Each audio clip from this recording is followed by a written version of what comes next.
Hi friends, चला तर बनवूया आपण पालक पुलाव।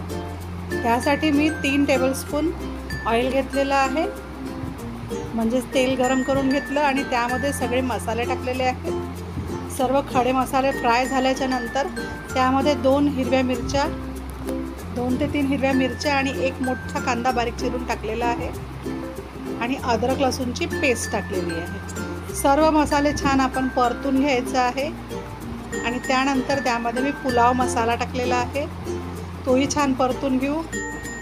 एक गाजर बारीक तुकडे करून टाकलेला आहे आणि चवीनुसार थोडंसं मीठ टाकलेलं आहे।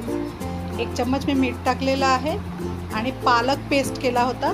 एक जोडी पालकला स्वच्छ धुवून घेतलं, साफ करून स्वच्छ धुवून त्याचा पेस्ट केला आणि तो टाकलेला आहे आणि पालक प्युरी छान शिजल्याच्या नंतर छान कढसून घेतलेली आहे तेलामध्ये आणि त्यानंतर 1 ग्लास बासमती राईस मी छान स्वच्छ धुवून आणि थोडं अर्धा तास भिजत टाकून ठेवला होता आणि तो टाकलेला आहे आणि छान मिक्स झाल्यानंतर मिक्स करून घ्यायचं आहे। त्यानंतर त्याच्यामध्ये आपण 1.5 ग्लास पाणी टाकलेलं आहे। जसं 1 ग्लास आपला तांदूळ होता तर त्याला आपण 1.5 ग्लास पाणी टाकलेलं आहे, सेम ग्लासाने घेतलेलं आहे आणि 2 शिट्या काढून घ्यायच्या आहे झाकण लावून। 2 शिट्या झाल्या आणि कुकर थंड झाल्यानंतर बघा आपण आता खोललेला आहे आणि बघा किती मस्त झालेला आहे हा पालक पुलाव।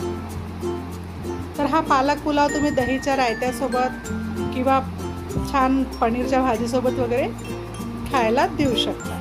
तर मी थोडंसं गार्निशिंगसाठी त्यामध्ये काजू आणि किशमिश तळून टाकलेले आहेत आणि हिरवा बारीक चिरलेला सांबार टाकलेला आहे। तर तयार आहे आपला पालक पुलाव। तुम्ही पण बनवून बघा आणि खूप मस्त लागतो हा खायला, तुम्ही असाही खाऊ शकता। आणि व्हिडिओ बघितल्याबद्दल खूप खूप धन्यवाद।